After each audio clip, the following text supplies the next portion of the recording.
I put my hands in a cupped motion, covering my face as Hannah returned back to the cell. "How was it?" I asked her, looking up and seeing streaks of tears that had washed down her face. "They scared me. Said I would stay here for years if I didn't talk. They think Will and Gallon are working together and that we are protecting him." She replied back to me, "We have to. I have to. He's my brother. And for them to say that him and Gallon are working together because they killed Haida is insane. My brother wouldn't turn on us ever," I replied back. "This is an unprecedented event for them. They just want an explanation to what is going on, for what might be coming. They also need to know who's behind this. Best thing to do right now is stay compliant and give them the information they need. Think about how many officers' lives have been lost already. How many civilians have been killed or could be killed. We know Gallon is coming back. They know it too. Just what do we have to do to prepare for that needs to be answered?" Trey said from across the room. I looked over at him, still lying down on the metal frame bed with a 2-inch yellowed cloth mattress with bricks surrounding the room. The same stance he had been in for the 6 hours we have been in police custody. "But we still need to find Will," I said back to him. "How do we know Will truly hasn't betrayed us?" Trey then asked. I now got up, Trey looking over my dimly lit body, the little light we had coming from past the cell bars in the hallway. "He's my brother. He wouldn't betray me or any of us," I said back to him angrily. "But he helped Gallon kill Haida? How would you explain that if those two weren't working together?" Trey asked. He was upset. His anger, it controls him too much. He wanted revenge for what Haida did to Dip, your old partner. "Don't you understand?" I asked him. Psychopaths have a tendency to lie using their emotions, act sad, afraid, angry to manipulate someone into believing their actions are based off their emotions. Behind the covers, they are more cunning. They have the ability to fake emotion, act as if they are not affected by what they are feeling.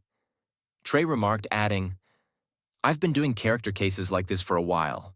I know what I'm talking about." "I know my brother. He wouldn't," I said to him. "Do you? After what, spending a year with him?" Trey replied. "I do. The only reason Gallon didn't kill him is because he needs Will. Now we have to save him. He's in danger," I said to him. "But he went through the portal so easily. He didn't try to resist. Maybe they struck a deal together. Maybe this was all planned. How many years has he spent in that world?" Trey replied back to me. "Shut the..." I started before hearing a voice just outside the cell. "Nick, it's your turn." The voice, myself turning my head and seeing the tall officer who had taken us in, standing outside. I walked over to the door of the cell, the officer opening the door for me, taking a step out and putting my hands out as another officer clamped them together with a pair of handcuffs. "Old officer in the state of Oregon. Bet you never expected to be on the other side of this, huh?" A officer joked, maybe trying to lighten the mood, or just make me regret any decision that led to this moment. We walked down the hallway, then taking a left and going past a room with a window in the doorframe. I looked over seeing Perry. Howe had 2 sets of handcuffs around his arms, and men in military uniform on both sides of him being set down, being interrogated. My glance got cut short from an officer pushing me in the back, saying, "Head forward." I complied, and after a few feet the officer pulled out in front of me, opening the door and leading me into a room just like the one Perry was in. I entered, moving to the seat in the back of the room, noting the 2 military soldiers in the back, and rested my forearms on the metal table in front of me. "Sorry if this doesn't have all the appeal from the movies. Had to make some changes for your folks, especially your alien friend," a man said as he entered the room, wearing a black suit and sitting right across from me. "His name is Perry. He's helping us stop Gallon. He's a good guy," I said to the man. "He broke into a secure government research facility. Does that sound like a good guy to you?" He told me. I stuttered, then replied, "I didn't know." The man nodded, then told me, "Also killed nearly 50 American soldiers, but I wouldn't expect you to know anything about that." "I didn't know that either, I'm sorry," I said. "Yeah, well, sorry doesn't bring those soldiers back, does it?" I shook my head, my mind feeling heavy as I know how bad this made me look. "He's here to help now, to help defend Earth from whatever Gallon sends our way," I finally said. "Gallon, this is that stone figure that left our planet with your brother." I nodded. And where are they now? The man asked. On a planet called Loka. It's a parallel world to ours, which Galen rules over. But soon, Galen is going to try to take over our world. We have to stop him, we have to prepare and take any help we can get, even if it comes through Perry. The man then lifted his collar, asking, "Did you get that?" A ding then came from the collar, myself now seeing a wire of a hidden microphone placed in the cloth. "So what's next?" I asked him, trying to figure out if I would ever be free again. The president has already sent active members of the military en route to Omaha.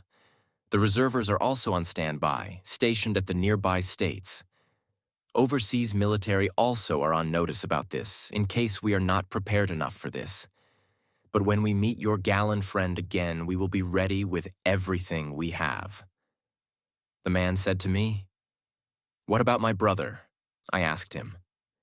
"It's possible he is still an enemy of the state. Until proven otherwise, this is the logic we must go with." He replied. "He's not the bad guy," I yelled, slamming my fists against the table, the chain on my handcuffs rattling on the metal. The man in front of me flinched, the military guards behind me coming closer, one placing their hand on my shoulder. "Just for your information, Nick, we don't see you as any threat to our great nation. You, Hannah, and Trey are victims in our eyes for all of this. I hope you realize that and reject any loyalties to your brother for it to stay that way." The man said, then nodding to the military guards who now came closer, lifting me out of the seat by my shoulders. I returned back to the jail cell, Trey and Hannah both staring at me as I entered. "Any news?" Trey asked me. I shook my head no and sat down beside Hannah, who I could tell from the new lines on her cheek she had been crying. "I'm sorry to put you through this. I never knew it would end like this," I just said hopelessly to her. She placed her head on my shoulder, her hair slightly tapping my cheek as she leaned in and rested upon my body. "Trey, it's your turn." An officer called from outside the cell as another opened the door. Trey then got up and walked out, escorted by the guards to share my uncomfortable experience with the man in the suit. Almost an hour passes before Trey returns to the cell, making my encounter seem like a cakewalk. The words, "Let's get everything packed up and out of here," making me excited. "They are letting us go?" I asked him. He nodded, replying, "Slight deal I made with them. Good news is all the humans in our group are free." I asked him, "What about Perry?" "He'll be here. More rounds of interviews for him and testing have to be done before he's back. They want to know everything about him, even having a scientist from Canada come down to understand his biology." I nodded my head, holding Hannah's hand as we walked down the hallway out of the cell and out of the prison. Trey drives for 20 minutes. The car ride where me and Hannah sat in the back, being silent as we went into town. Our destination was a nearby hotel which had military vehicles around it. "What is this place?" I asked Trey as we pulled in the parking lot. "Well, part of the deal is that we stay here. The entire town has been evacuated because of what's going on, and this is a center of operations. They want us close in case anything strange pops up. Also, I shouldn't have to remind both of you, but need to anyways. Be careful what you say. This is airport conversation restricted. No saying you have a bomb or a weapon. We all will be monitored 24/7 by officers who know exactly what they are doing. Just because we are out of jail doesn't mean we are free." Me and Hannah nodded in unison as we stepped out of the car, Trey rolling in front of us and leading us through the label where he grabbed 3 cards, handing one to me and the other to Hannah, saying, "These are the keys to the room." We walk up 2 flights of stairs, passing 20 men in uniforms and 3 scientists dressed in lab coats with hands filled with coffee and papers. We reach out room number 212 and enter inside. There is 2 beds laid out, a change of clothes being 3 white tees and jeans, and a list of instructions for how to get basic things: food, amenities, Wi-Fi. "You guys can share a bed. This one is mine," Trey says, then falling down and conforming into the made bed, creasing the top covers. A couple hours pass. with light from the moon creating shadows in the room which kept me up as I stared at them. I continued to stare, then noticing them fading and completely disappearing. I sat up, Hannah waking beside me and in a groggy voice asking, "What's up?" A siren then came off from outside, the hallway outside our room becoming louder as people hurriedly rushed to the stairwell. "Something's going on outside," I said, opening the blinds to the window, Trey and Hannah still trying to wake fully. "A ship," I said out loud, almost in disbelief. It was slowly descending. The area where it was going to land was cleared with armed men surrounding the outline of where it would eventually land at. "Perry?" Trey suggested. "I don't know, let's find out," I said, walking out of the hotel room, rubbing past a soldier who didn't even look back. Hannah and Trey followed, putting on the spare clothes that were supplied as we kept pace with everyone else, and we went outside. We then ran to the field from where the ship was landing, 3 legs extending out underneath the ship and inserting like a needle into the soil. A walkway now appeared below the ship as I could see a figure stand on the top stair. It was dark, with 2 horns and a small frame with red eyes, but I instantly knew who it was. Alos. "I have 100 rifles pointed at you. Exit the spacecraft slowly with any appendages on you being lifted and clear of any weapons." A leading general yelled into a microphone.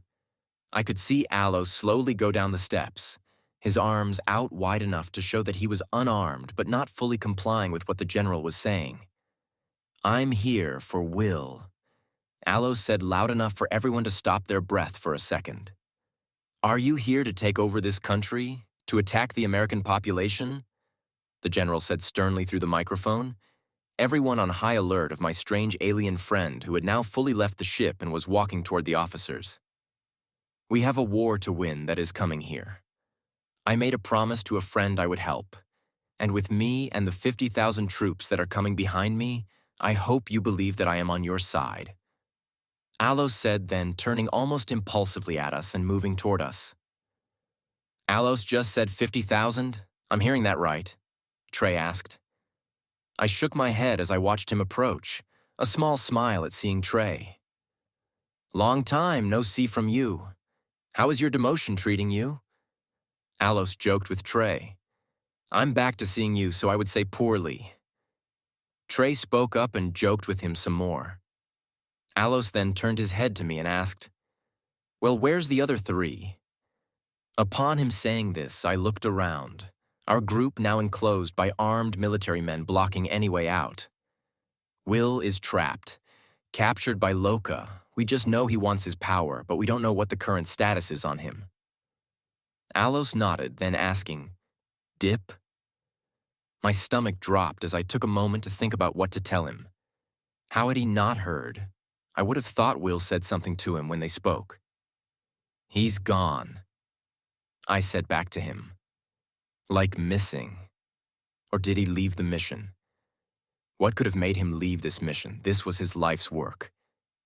Alos said to me as a reply, "No, he's dead. He was killed by a general from Loka named Haida." Alos's smile now disappeared, a soft voice from him stating, "Haida, I had heard of this name before. It means fire being, but I always thought of him as a myth." I shook my head. "I wish, but he's gone now. Will and Galen fought him and won." I told him. "Will and Galen worked together?" Alos asked. I nodded my head as Alos took his eyes off me, looking at the ground, appearing in deep thought. 30 seconds passed before he said the next thing. "Where's Perry at?" "We have him, and we are also going to have you come with us." A voice spoke behind the wall of guards that circled us, the voice being familiar to the one on the microphone. A large man with white, combed-over hair passed through the wall and looked at Alos. "I am Commander John. I am a lead here and need you to come with us for an investigation. The rest of you as well." Looking at us before continuing, "This will be at a highly secure facility. You will be monitored 24/7. Everyone good?" I shook my head, not sure if I had a true option to decline the invitation. A couple of minutes later, the wall around us opened. a path to a military van becoming clear, and we were forced to take it. The car ride was only 10 minutes, with me and Hannah in our own car, Trey and Alos going in the car right behind them. With us were 2 military men and another officer with medals pinned to his uniform. The car ride was silent on the way there, making me feel a little uneasy with Hannah's smile when I glanced over, making me feel slightly better. That feeling never truly left as we were taken inside a building which I was assuming a redone school from how the hallways were made of brick with tile flooring. However, it was missing the many school posters on the walls, but the different shades of light damage that was visible on the halls made it seem like it was possible old posters were hung up. I met up with Trey and Alos in a giant cafeteria. At least the giant custom-serving bar made that an easy-to-recognize place. We were grouped on a table, again military and scientists surrounding us. "So let's begin your side of the deal," an officer said as everyone got comfortable. "What?" I stated before I heard Alos ask, "Can we dim the lights?" I looked over at my Loka friend, his red eyes closed as he placed both his palms on the table, his breaths becoming slower and more consistent, reminding me of Will. He's contacting Will. I almost asked a question, but pausing myself as I heard Alos update everyone. "I see him. He's up on a mountain looking into a canyon. There's troops there, hundreds of them lined up in rows with large creatures in front of them. I recognize them. They are Stonians. Creatures forged of carbon rock, the ruling class under Galen. He's looking away now. There's a commotion near the opening of the canyon. Will is running over to it. He's seeing a group, looks to be some creatures who had run off from their row. The Stonians are surrounding them. They are pulling out short sticks. They are beating them. Will turn away. Will turn away." Alos' voice quivers as his body starts to tremble. "Update, creature, what's going on?" the general demands, the white hairs upon his head rising. "The Stonians are walking away. Those creatures are still on the ground. Will is staring at their corpses." Alos says, the general interrupting before he can continue. "Where is Galen? I want an update on Galen," he said, sounding more and more annoyed as the seconds passed. "Next to Will," Alos replied. "So Will, we have more troops coming from the southern plains. Their journey has been a long one, traveling the Apla mountain range and going through swamps to be here, but they are grateful to serve us." Galen went, staring at the group of 500 new troops walking with the Stonians surrounding them. "Those are the Yalo tribe," Will commented, the bright amber feathers that covered their larger human bodies being a clear giveaway. "They are peaceful beings. They even change their diets to avoid killing other creatures for food." "How can you say they want to be here?" Will asked Galen, a bad feeling in his stomach of what Galen's reply would be. "You know these creatures here well. The Yalos, Meniscans, Plutons.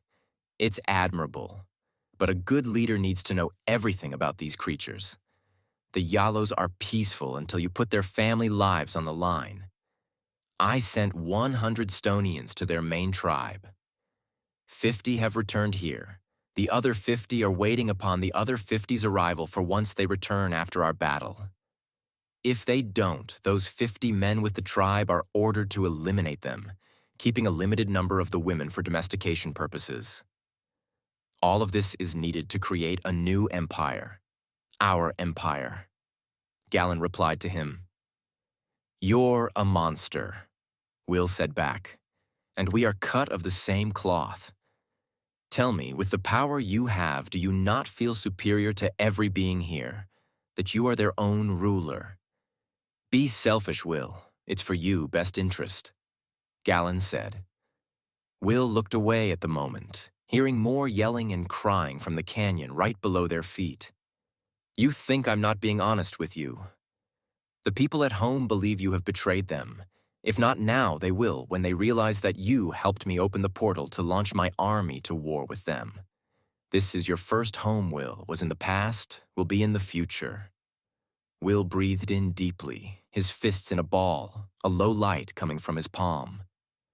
Will then got yanked back, one of the Stonians yanking on his chain 50 feet back, Will reaching for his neck and feeling the tight collar they had put on him. Galen looked back and then at the Stonian, nodding at him. The Stonian took it as a command, starting to pull on the chain, dragging Will against the dirt ground. "Maybe it is time for you to go back home." Galen commented. Will at the footsteps of the Stonian who pulled him off the ground, pushing him into the cage and closing it. Will wiped the dirt off his clothes and skin, looking at Galen who stared at him, much like the owner of a pet bird in a cage. "Much power to contain," Galen said, stepping away and strolling along the edge of the canyon. Alos opened his eyes, looking around and hearing the silence of the room, with my tiny tears and heavy breathing being the only sound of the room. "Get the Navy and Air Force set to our location. I want every soldier in this country in the Midwest." The officer called out orders as he left the room. He then lifted the walkie-talkie from his jacket and started to demand orders in it as well. I was too preoccupied with my brother, then looking over at Hannah, who had as much sadness and shock in her eyes as I did in mine. "I have to talk to you," I said to her,